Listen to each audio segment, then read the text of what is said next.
As we are going on this journey through history, we must stop at a moment defining station, which for an actual fact has split time into halves. So if we try to count down the years, we would reach BC before Christ and AD Anno Domini, which is Latin and translates to in the year of the Lord, the year where Jesus Christ was born. Born to Virgin Mary and Joseph the carpenter in a stable in Bethlehem, he grew up in Nazareth and later on chose 12 apostles from his many followers. He started teaching and mentoring them for a life in relationship with God by giving and setting many examples, one of which when he washed their feet himself, to teach them to be humble to one another and as a metaphor to washing the sins of the world from their inner selves. Another example is by giving parables at the Sermon on the Mount. One parable is the parable of the splinter and the beam, where he warned his followers of judging one another.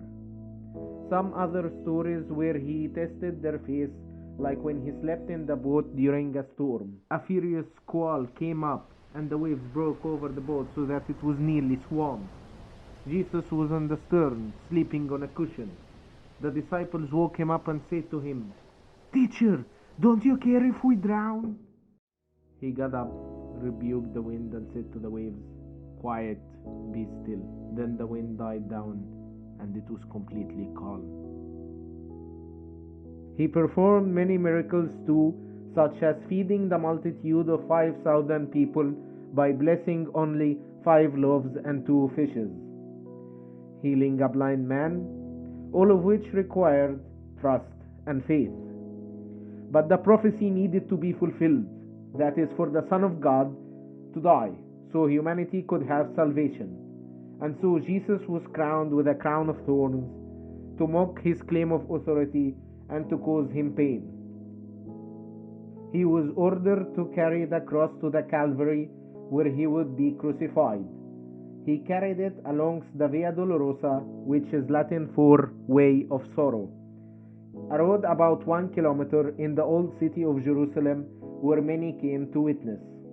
When he arrived, the Roman soldiers started nailing him to the cross, and then they put it up. And so the prophecies were fulfilled. Jesus Christ, the Son of God, died for the sins of humanity. This picture portrays what happened when Jesus Christ died on the cross. He's walking down to the arch gateway to limbo on the right, which symbolizes him going down into the temporary place of those who, despite the sins they committed, died in the friendship of God, but could not enter heaven until redemption by Jesus Christ made it possible. But the story isn't over yet, for on the third day he came back from the dead. By defeating death, he gives hope and love for all humanity throughout the ages. So back to 2020, what does that mean for the rest of the people?